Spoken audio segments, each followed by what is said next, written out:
नमस्कार दोस्तों, स्वागत है फिर से एक नई वीडियो में। दोस्तों, अगर आप हमसे जुड़े हैं, हमारे चैनल को सब्सक्राइब किए हैं, तो बिल्कुल आपको पता होगा कि सुबह 9 बजे की क्लास जो हमारी करंट अफेयर की क्लास शुरू की जाती है दोस्तों, जिसमें से हम हर रोज़ 50 क्वेश्चन करंट अफेयर के देखते हैं। और इससे पहले हमने 10 वीडियो अपलोड कर दिया है, 10 प्रैक्टिस सेट जो कि करंट अफेयर का, जिसमें से total 500 plus current affair question upload कर दिए गए हैं, जो कि UP triple S set exam के लिए अपलोड किया जा रहा है। और इससे पहले का अगर आप वीडियो नहीं देखे हैं, उसका डिस्क्रिप्शन में आपको लिंक मिल जाएगा, आप उस वीडियो को देख सकते हैं। साथ ही साथ अगर बात करें, आप पीडीएफ को डाउनलोड करना चाहते हैं, इस पीडीएफ को डाउनलोड करना चाहते हैं, तो आपको डिस्क्रिप्शन में टेलीग्राम चैनल का लिंक दिया गया है, आप वहाँ से जाके पीडीएफ को डाउनलोड कर सकते हैं। ठीक दोस्तों, तो चलिए आज का हम शुरू करते हैं। पहला क्वेश्चन इसमें से देखते हैं कौन सा शुरू होता है। तो आज का पहला प्रश्न है दोस्तों, 501 से शुरू करेंगे। तो इसमें कह रहा है कि हाल ही में नेत्रहीनों के लिए T20 कह रहा नेत्रहीनों के लिए T20 विश्व कप के ब्रांड एम्बेसडर कौन बने हैं। हाल ही में जो है नेत्रहीनों के लिए T20 विश्व कप के ब्रांड एम्बेसडर कौन बने हैं दोस्तों। सुनील गावस्कर है, सचिन तेंदुलकर है, युवराज सिंह है, वीरेंद्र सहवाग है। तो इसका सही आंसर जो होगा दोस्तों, ये जो नेत्रहीन T20 विश्व कप के ब्रांड एम्बेसडर बने हैं, यह आपके बने हैं दोस्तों युवराज सिंह। कौन है? युवराज सिंह। ऑप्शन सी हमारा जो होगा सही होगा। अगले प्रश्न की बात करते हैं। तो इसमें दूसरा नंबर का प्रश्न है, पूछ रहा कि हाल ही में कौन भारतीय मूल के व्यक्ति ब्रिटेन के नए प्रधानमंत्री बने हैं। ब्रिटेन के प्रधानमंत्री कौन बने हैं दोस्तों। अमन पांडा है, दिलीप बोलैंड है, या फिर राजेश जो हैं डेविड हैं, ऋषि सुनक हैं। तो भारतीय मूल के व्यक्ति जो हैं ब्रिटेन के प्रधानमंत्री बने हैं, यह ऋषि सुनक हैं। ऑप्शन डी हमारा सही होगा, ऋषि सुनक। अगले प्रश्न की बात करते हैं दोस्तों। तो इसमें पूछा जा रहा है कि हाल ही में उल्फ क्रिस्टर्सन कह रहा कि हाल ही में उल्फ क्रिस्टर्सन किस यूरोपीय देश के प्रधानमंत्री बने हैं। उल्फ क्रिस्टर्सन किस देश के प्रधानमंत्री बने हैं दोस्तों। स्वीडन के हैं, पोलैंड के, हंगरी के, इटली के। तो उल्फ क्रिस्टर्सन जो है दोस्तों, यह आपके प्रधानमंत्री बने हैं कि ऑप्शन ए स्वीडन के। उल्फ क्रिस्टन जो है क्रिस्टन बने हैं स्वीडन के प्रधानमंत्री। अगले प्रश्न की बात करते हैं। तो इसमें पूछा जा रहा है कि हाल ही में जारी जो हुई रून इंडिया वर्ष 2022 की दानदाताओं की सूची में से शीर्ष स्थान मिला है, किसको मिला है दोस्तों। कि जो अभी हाल ही में जारी हुई हनरू इंडिया 2022 की दानदाताओं की सूची में शीर्ष स्थान किसको मिला है। अजीम प्रेम जी को, शिव नादर को, गौतम अडानी को, मुकेश अंबानी को। तो दानदाताओं की सूची में जो शीर्ष स्थान मिला है दोस्तों, यह आपका मिला है जो है आपके मिले हैं शिव नादर। कौन है? शिव नादर। ऑप्शन बी हमारा सही होगा। अगले प्रश्न की बात करते हैं। तो 505 नंबर का प्रश्न पूछा जा रहा है कि हाल ही में FATF द्वारा उच्च जोखिम वाले देशों की सूची में से किस देश को जोड़ा गया है दोस्तों। किस देश को जोड़ा गया है FATF में कौन सा देश जुड़ा है दोस्तों हाल ही में। DR कांगो है, फ्रांस है, म्यांमार है, सिंगापुर है। तो इसका सही आंसर जो होगा दोस्तों, FATF में हाल ही में जो जुड़ा है दोस्तों, यह म्यांमार देश जुड़ा है। अगले प्रश्न की बात करते हैं। इसमें पूछा जा रहा है कि अंडर 23 विश्व कुश्ती चैंपियनशिप में स्वर्ण पदक जीतने वाले पहले भारतीय रेसलर कौन है। पूछा जा रहा है कि अंडर 23 विश्व कुश्ती चैंपियनशिप में स्वर्ण पदक जीतने वाले पहले भारतीय रेसलर कौन बने हैं दोस्तों। ऑप्शन आपके सामने है, साजन भनवाला, अमन सहरावत, नितेश हैं, या फिर विकास हैं। इसका सही आंसर जो होगा दोस्तों, विश्व कुश्ती चैंपियनशिप में स्वर्ण पदक जीतने वाले हैं अमन सहरावत हैं। कौन है? अमन सहरावत। ऑप्शन बी हमारा सही होगा। अगले प्रश्न की बात करते हैं। तो 7वां नंबर का प्रश्न पूछा जा रहा है, पुरुषों की 2022 किस टीम शतरंज चैंपियनशिप के लिए 12 शीर्ष शतरंज खेलने वाले देशों में से किस देश को शामिल किया गया है। इसमें पूछा जा रहा है कि पुरुषों की 2022 विश्व टीम शतरंज चैंपियनशिप के लिए 12 शीर्ष शतरंज खेलने वाले देशों में से किस देश को शामिल किया गया है। किस देश को शामिल किया गया है दोस्तों। ऑप्शन आपके सामने है, रूस है, जापान है, दक्षिण कोरिया है, या फिर भारत है। तो इसका सही आंसर जो होगा दोस्तों, भारत है। ऑप्शन डी हमारा भारत। अगले प्रश्न की बात करते हैं। तो 8वां प्रश्न पूछा जा रहा है। इसमें पूछा जा रहा है कि इसरो के सबसे भारी रॉकेट LVM-3M2 ने कितने उपग्रहों को ऑर्बिट में स्थापित किया है। कितने उपग्रहों को ऑर्बिट में स्थापित किया है। 35, 36, 31, 32। तो LVM-3M2 में जो है 36 उपग्रहों को ऑर्बिट में स्थापित किया गया है। कितने हैं? 36 ऑर्बिटों को स्थापित किया गया है। ऑप्शन बी हमारा जो होगा सही आंसर होगा। अगले प्रश्न की बात करें अगर, इसमें पूछा जा रहा है इसमें पूछा जा रहा है कि हाल ही में किसे बीसीसीआई के नए अध्यक्ष के रूप में चुना गया है। बीसीसीआई के नए अध्यक्ष कौन बने हैं दोस्तों? कपिल देव हैं, सचिन तेंदुलकर हैं, रोजर बिन्नी हैं या फिर जहीर खान है। तो इसका सही आंसर जो होगा दोस्तों कि बीसीसीआई के नए अध्यक्ष के रूप में चुना गया है, यह जो है रोजर बिन्नी है। कौन है? रोजर बिन्नी। ऑप्शन सी हमारा सही होगा। अगले प्रश्न की बात करते हैं। तो इसमें पूछा जा रहा है कि न्यायमूर्ति डी वाई चंद्रचूड़ भारत के कौन से न्याय मुख्याधीश बने? कौन से मुख्य न्यायाधीश बने हैं? चौथे नंबर पे हैं, 45वें हैं, 50वें हैं, 52वें या फिर 55वें स्थान पे हैं। तो डी चंद्रचूड़ जो है दोस्तों मुख्य न्यायाधीश, यह आपके बने हैं 50वें मुख्य न्यायाधीश। कौन है? 50वें मुख्य न्यायाधीश डी वाई चंद्रचूड़ हैं। ऑप्शन बी हमारा सही होगा। अगले प्रश्न की बात करते हैं। तो 12 नंबर का प्रश्न पूछा जा रहा है। भारत में एक अमेरिकी राजदूत के रूप में किसे नियुक्त किया गया है? भारत में अमेरिकी राजदूत कौन आए हैं दोस्तों? तो भारत में अमेरिकी राजदूत जो हैं एलिजाबेथ जोन्स का आगमन हुआ। कौन है? भारत में नए अमेरिकी दूत एलिजाबेथ जोन्स की नियुक्ति की गई है। ऑप्शन ए हमारा सही होगा। और अगले प्रश्न की बात करते हैं। तो इसमें पूछा जा रहा है दोस्तों, 5वें खेलो इंडिया यूथ गेम्स 2023 का आयोजन जो है किस राज्य में किया जाएगा? जो 5वें खेलो इंडिया यूथ गेम 2023 का आयोजन जो है किस राज्य में किया जाएगा? ऑप्शन आपके सामने है, उत्तर प्रदेश है, मध्य प्रदेश, गुजरात या फिर महाराष्ट्र में किया जाएगा। तो इसका सही आंसर जो होगा दोस्तों, खेलो इंडिया यूथ गेम्स का जो आयोजन किया जाएगा यह मध्य प्रदेश में किया जाएगा। ऑप्शन क्या होगा? ऑप्शन बी हमारा सही होगा। जो 5वें खेलो इंडिया यूथ गेम 2023 का आयोजन मध्य प्रदेश में किया जाएगा। अगले प्रश्न की बात करते हैं। तो इसमें पूछा जा रहा है दोस्तों कि ग्लोबल मल्टी डायमेंशनल कह रहा है कि global multi dimensional poverty index 2022 के अनुसार 2020 में जो है दुनिया में सबसे ज़्यादा गरीब लोग किस देश में रहते हैं? दुनिया में सबसे ज़्यादा गरीब लोग किस देश में रहते हैं? कांगो में या फिर बांग्लादेश, श्रीलंका में या भारत में? तो यह दोस्तों global multi dimensional poverty index 2022 के अनुसार 2020 में दुनिया के सबसे ज़्यादा गरीब लोग जो रहते हैं दोस्तों यह आपके भारत में रहते हैं। कहाँ? भारत में। ऑप्शन डी हमारा सही होगा। अगले प्रश्न की बात करते हैं। तो 18 नंबर का प्रश्न पूछा जा रहा है। संयुक्त राज्य अमेरिका के किस शहर ने वर्ष 2023 में दिवाली पर पब्लिक स्कूल हॉलीडे की घोषणा किया है? संयुक्त राज्य अमेरिका का कौन सा शहर है जो दिवाली पर अब छुट्टी देगा? कौन सा राज्य है दोस्तों अमेरिका का? लॉस एंजिलस है, शिकागो है, न्यूयॉर्क है या बोस्टन है? तो संयुक्त राज्य अमेरिका का एक शहर है दोस्तों, इसका नाम है न्यूयॉर्क।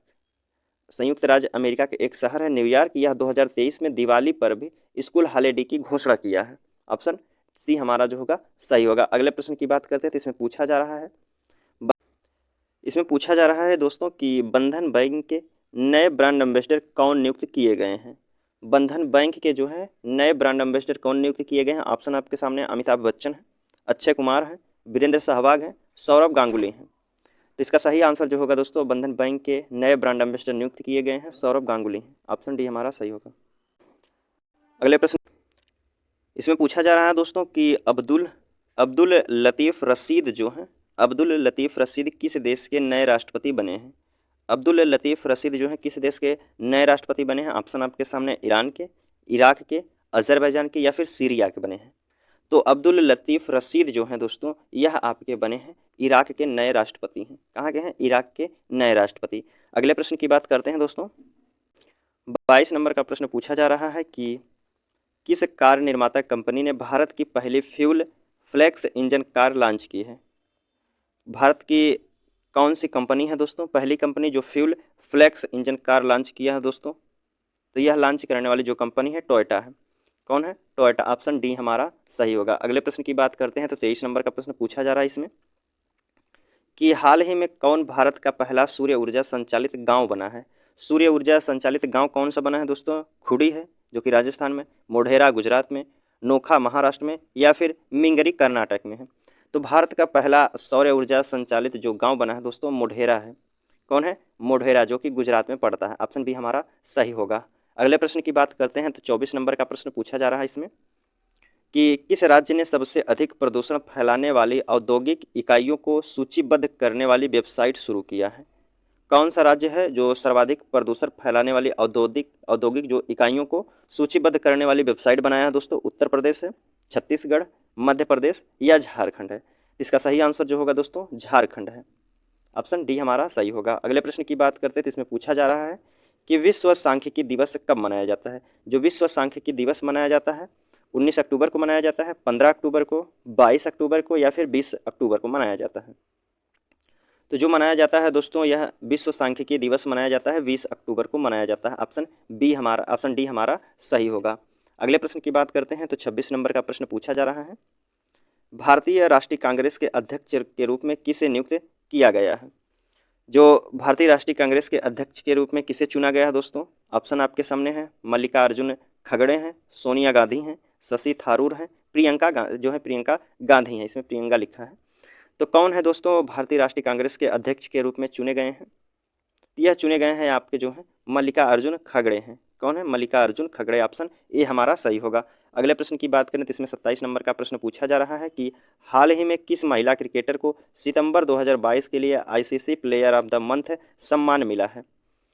जो किस महिला को सितंबर 2022 के लिए ICC player of the month सम्मान मिला है दोस्तों? शशिकला श्रीवर्धन है, या फिर हरमनप्रीत कौर हैं, या फिर सना मीर हैं, या फिर शेफाली वर्मा हैं? तो यह मिला है दोस्तों किस महिला को? यह मिला है दोस्तों आपको हरमनप्रीत, जो कि भारत की रहने वाली हैं। इन्हें सितंबर 2022 में ICC player of the month से सम्मानित किया गया है। ऑप्शन बी हमारा जो होगा सही होगा। अगले प्रश्न की बात करते हैं तो इसमें पूछा जा रहा है कि हाल ही में किस पुरुष क्रिकेटर को सितंबर 2022 के लिए ICC player of the month सम्मान मिला है? पुरुष क्रिकेटर में किसे सितंबर 2022 के लिए ICC player of the month सम्मान से सम्मानित किया गया है दोस्तों? बाबर आजम है, सूर्य कुमार यादव हैं, डेविड मिलर हैं, या फिर मोहम्मद रिजवान हैं? तो पुरुष क्रिकेटर में सितंबर 2022 के लिए ICC player of the month सम्मानित किया गया है दोस्तों, यह आपके हैं मोहम्मद रिजवान, जो कि पाकिस्तान के रहने वाले हैं। कौन है? मोहम्मद रिजवान। अगले प्रश्न की बात करते हैं तो 29 नंबर का प्रश्न पूछा जा रहा है, हाल ही में कितने लोगों को अर्थशास्त्र के क्षेत्र में 2022 का नोबेल पुरस्कार मिला है? हाल ही में कितने लोगों को अर्थशास्त्र के क्षेत्र में वर्ष 2022 का नोबेल पुरस्कार दिया गया है? 2 लोग को, 3 को, 4 या फिर 6 लोगों को? तो अर्थशास्त्र के क्षेत्र में जो है दोस्तों 2022 का नोबेल पुरस्कार मिला है, यह दिया गया है दोस्तों आपके 3 लोगों को। ऑप्शन बी हमारा सही होगा, 3 लोगों को मिला है। अगले प्रश्न की बात करते हैं तो इसमें पूछा जा रहा है कि प्रधानमंत्री मोदी ने किस राज्य में मिशन लाइफ लॉन्च किया है? प्रधानमंत्री किस राज्य में जो है मिशन लाइफ लॉन्च किए हैं दोस्तों? उत्तर प्रदेश में, हिमाचल प्रदेश, गुजरात, मध्य प्रदेश? तो इसका सही आंसर जो होगा दोस्तों मिशन लाइफ जो लॉन्च किया गया है यह आपका गुजरात में लॉन्च किया गया है। अगला प्रश्न इसमें पूछा जा रहा है कि एशिया के सबसे बड़े जो है कंप्रेस्ड बायोगैस प्लांट का उद्घाटन किस राज्य में किया गया है? एशिया का सबसे बड़ा कंप्रेस्ड बायोगैस प्लांट का उद्घाटन जो है दोस्तों यह आपका किया गया है पंजाब राज्य में। कहाँ? पंजाब राज्य में। ऑप्शन बी हमारा सही होगा। अगले प्रश्न की अगर बात करें तो 32 नंबर का प्रश्न पूछा जा रहा है। इसमें पूछा जा रहा है दोस्तों 32 नंबर का प्रश्न है कि भारत सरकार द्वारा किसे नया रक्षा सचिव नामित किया गया है? भारत सरकार द्वारा किसे जो है नया रक्षा सचिव नामित किया गया है? तो यह दोस्तों आपके जो है अरमाने गिरधर को नया रक्षा सचिव नामित किया गया है। किसे? अरमाने गिरधर को। अगले प्रश्न की बात करते हैं तो 53 नंबर का प्रश्न पूछा जा रहा है कि सार्वजनिक परामर्श के लिए राष्ट्रीय क्रेडिट फ्रेमवर्क का मसौदा किस मंत्रालय के तहत लॉन्च किया गया है? सार्वजनिक परामर्श के लिए राष्ट्रीय क्रेडिट फ्रेमवर्क का मसौदा किस मंत्रालय के तहत लॉन्च किया गया है दोस्तों? यह लॉन्च किया जाता है आपका लॉन्च किया गया है शिक्षा मंत्रालय द्वारा। किसके? शिक्षा मंत्रालय द्वारा लॉन्च किया गया है, शिक्षा मंत्रालय द्वारा दोस्तों। तो ऑप्शन इसमें हमारा नहीं दिया, ऑप्शन आगे देख लेते हैं कि सार्वजनिक परामर्श के लिए राष्ट्रीय क्रेडिट फ्रेमवर्क का मसौदा जो है किस मंत्रालय द्वारा लॉन्च किया गया है? तो यह आपका जो लॉन्च किया गया है शिक्षा मंत्रालय द्वारा लॉन्च किया गया है। अगले प्रश्न की बात करते हैं दोस्तों, तो इसका क्या ऑप्शन होगा? ऑप्शन डी हमारा सही होता है, शिक्षा मंत्रालय द्वारा लॉन्च किया गया है। अगला प्रश्न पूछा जा रहा है कि इसमें पूछा जा रहा है दोस्तों कि 8 अक्टूबर 2022 को भारतीय वायुसेना ने अपना कौन सा स्थापना दिवस मनाया है? 8 अक्टूबर 2022 को भारतीय वायुसेना ने अपना कौन सा स्थापना दिवस मनाया है दोस्तों? ऑप्शन आपके सामने 28 है, 88 है दोस्तों, सॉरी 88, 89, 90, 93वां। तो इसका सही आंसर जो होगा दोस्तों 8 अक्टूबर 2022 को भारतीय वायुसेना ने अपना जो स्थापना दिवस मनाया है यह मनाया है 90वां स्थापना दिवस मनाया है। ऑप्शन सी हमारा सही होगा।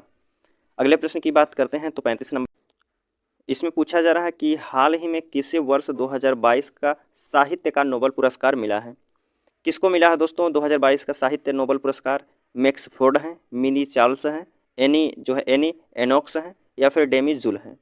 तो इसका सही आंसर जो होगा दोस्तों, हाल ही में 2022 का साहित्य नोबेल पुरस्कार जो दिया गया है दोस्तों, यह आपको दिया गया है एनी एनोर्क्स को दिया गया है, एनी एनोर्क्स को दिया गया है। ऑप्शन सी हमारा जो होगा सही ऑप्शन होगा। अगले प्रश्न की बात करते हैं तो 37 नंबर का प्रश्न पूछा जा रहा है कि केंद्र सरकार ने किसे नए उपचुनाव आयुक्त के रूप में नियुक्त किया है। केंद्र सरकार ने किसे नए उपचुनाव आयुक्त के रूप में नियुक्त किया है। भूपेंद्र बेनीवाल हैं, राकेश शर्मा हैं, अजय भादु हैं, सुनील गढ़वाल हैं। तो इसका सही आंसर जो होगा दोस्तों, केंद्र सरकार ने किसे नए उपचुनाव आयुक्त के रूप में नियुक्त किया है दोस्तों, तो यह नियुक्त किए गए हैं अजय भादु हैं। अजय भादु को नए उपचुनाव आयुक्त के रूप में नियुक्त किया गया है। अगला प्रश्न 38 नंबर का पूछा जा रहा है कि कितने वैज्ञानिकों को भौतिकी के लिए वर्ष 2022 नोबेल पुरस्कार मिला है। कितने वैज्ञानिकों को भौतिकी के लिए वर्ष 2022 नोबेल पुरस्कार मिला है दोस्तों? 2 लोगों को, 3 को, 4 या फिर 5 लोगों को मिला है। तो यह मिला है दोस्तों आपके 3 लोगों को मिला गया है भौतिकी के लिए वर्ष 2022 का नोबेल पुरस्कार 3 व्यक्तियों को। अगला प्रश्न इसमें पूछा जा रहा है कि अंतर्राष्ट्रीय और गठबंधन के अध्यक्ष और सह अध्यक्ष के रूप में किसे चुना गया है। अध्यक्ष और सह अध्यक्ष के रूप में किसे चुना गया है दोस्तों? भारत और फ्रांस को, या यूएई और नीदरलैंड, या स्वीडन और जर्मनी, इटली और नॉर्वे को चुना गया है। तो इसका सही आंसर जो होगा दोस्तों, भारत और फ्रांस को चुना गया है अध्यक्ष और सह अध्यक्ष। अगले प्रश्न की बात करते हैं तो 40 नंबर का प्रश्न पूछा जा रहा है। इसमें पूछा जा रहा है कि नए लेखा महानियंत्रक के रूप में किसे नियुक्त किया गया है। नया लेखा महानियंत्रक के रूप में किसे नियुक्त किया गया है? सोनाली सिंह हैं, भारतीदास हैं, शकुंतला देवी हैं, पीएल साहू हैं। तो इसका सही आंसर जो होगा दोस्तों, जो नए लेखा महानियंत्रक के रूप में नियुक्त किए गए हैं यह भारतीदास हैं। ऑप्शन बी हमारा होगा भारतीय दास। अगले प्रश्न की बात करते हैं तो 41 नंबर का प्रश्न पूछा जा रहा है कि नेशनल मेरीटाइम जो है हेरिटेज कम्प्लेक्स किस राज्य में बनाया गया है। नेशनल मेरीटाइम हेरिटेज कम्प्लेक्स किस राज्य में बनाया गया है दोस्तों? महाराष्ट्र में, तमिलनाडु, गुजरात, गोवा। तो यह बनाया गया है दोस्तों, जो नेशनल मेरीटाइम हेरिटेज कम्प्लेक्स जो बनाया गया है दोस्तों, यह बनाया गया गुजरात राज्य में। ऑप्शन सी हमारा होगा गुजरात राज्य में। अगले प्रश्न की बात करते हैं तो 42 नंबर का प्रश्न पूछा जा रहा है। अंडर 23 कुश्ती विश्व चैंपियनशिप में भारत का पहला ग्रीको रोमन पदक किसने जीता है। जो भारत का पहला ग्रीको रोमन पदक जीता है, किसने जीता है दोस्तों? साजन भनवाला हैं, जो अंतिम पंघाल हैं, अमन सहरावत हैं, सागर जंगला हैं। तो इसका सही आंसर जो होगा, अंडर 23 कुश्ती विश्व चैंपियनशिप में भारत का पहला ग्रीको रोमन पदक जीतने वाले जो हैं दोस्तों, यह साजन भनवाला हैं। कौन है? साजन भनवाला। ऑप्शन ए हमारा सही होगा। अगले प्रश्न की बात करते हैं तो 43 नंबर का प्रश्न पूछा जा रहा है दोस्तों, कि इसमें है कि केंद्र सरकार द्वारा लॉन्च जो है पेंशन भोगियों के लिए एकीकृत पेंशन भोगी पोर्टल का नाम क्या है। जो केंद्र सरकार द्वारा लॉन्च पेंशन भोगियों के लिए एकीकृत पेंशन भोगी पोर्टल का नाम क्या है दोस्तों? कल्याण है, संकल्प है, जीवन है, या भविष्य है। इसका सही आंसर जो होगा दोस्तों, यह भविष्य है, भविष्य नाम है। अगला प्रश्न की बात करते हैं तो 44 नंबर का प्रश्न पूछा जा रहा है कि वर्ष 2022 के स्वच्छता सर्वेक्षण में कौन लगातार भारत का 6वीं बार जो है सबसे स्वच्छ शहर बना है। 2022 की स्वच्छता सर्वेक्षण और लगातार 6वीं बार जो है सबसे स्वच्छ शहर कौन है? लखनऊ है, सूरत है, इंदौर है, पणजी है। तो जो 6वीं बार सबसे स्वच्छ शहर बना है दोस्तों, यह आपका इंदौर है। ऑप्शन सी हमारा होगा इंदौर।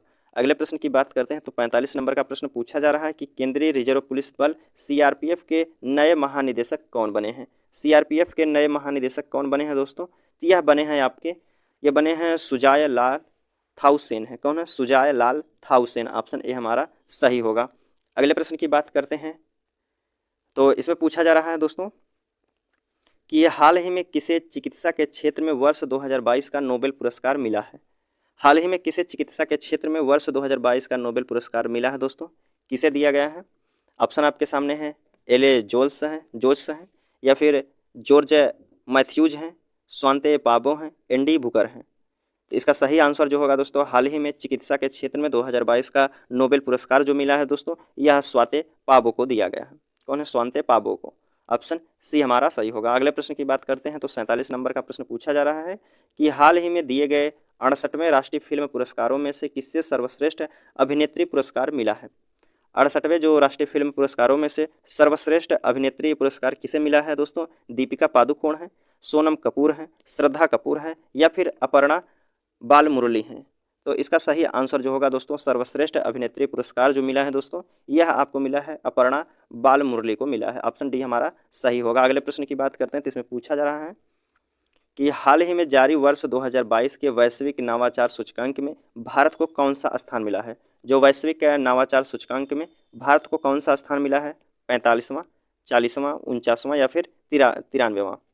तो इसका सही आंसर जो होगा, विश्व नवाचार सूचकांक में भारत को जो स्थान दिया गया है 40वां स्थान है। कौन सा है, 40वां स्थान मिला है। ऑप्शन बी हमारा सही होगा। अगला प्रश्न पूछते हैं, इसमें पूछा जा रहा है कि हाल ही में चंडीगढ़ हवाई अड्डे का नाम बदलकर किस स्वतंत्रता सेनानी पर नाम पर रखा गया है दोस्तों। जो हाल ही में जो चंडीगढ़ हवाई अड्डे का नाम बदलकर दोस्तों किस स्वतंत्रता सेनानी के नाम पर रखा गया है, तात्या टोपे के, मंगल पांडे, भगत सिंह को या कुंवर सिंह को। इसका सही आंसर जो होगा दोस्तों, चंडीगढ़ हवाई अड्डे का नाम बदलकर स्वतंत्रता सेनानी भगत सिंह के नाम पर रखा गया। ऑप्शन सी हमारा जो होगा सही आंसर होगा। अगले प्रश्न की बात करते हैं, तो आज का लास्ट प्रश्न इसमें पूछा जा रहा है कि हाल ही में कौन भारत के दूसरे चीफ डिफेंस स्टाफ CDS बने हैं। दूसरे CDF कौन बने हैं दोस्तों, CDS कौन बने हैं, lieutenant general Anil Chauhan, lieutenant general Manish Choudhary, lieutenant general जो है मोहन चावला हैं या लेफ्टिनेंट जनरल गोपाल प्रताप हैं। तो दूसरे चीफ डिफेंस स्टाफ जो हैं CDS बने हैं दोस्तों, लेफ्टिनेंट जनरल अनिल चौहान बने हैं। ऑप्शन ए हमारा सही होगा, लेफ्टिनेंट जनरल अनिल चौहान। ठीक दोस्तों, हमारा क्वेश्चन जो है आज का यहीं समाप्त होता हुआ। चलिए आपसे मिलते हैं अगले वीडियो में, तब तक के लिए धन्यवाद दोस्तों।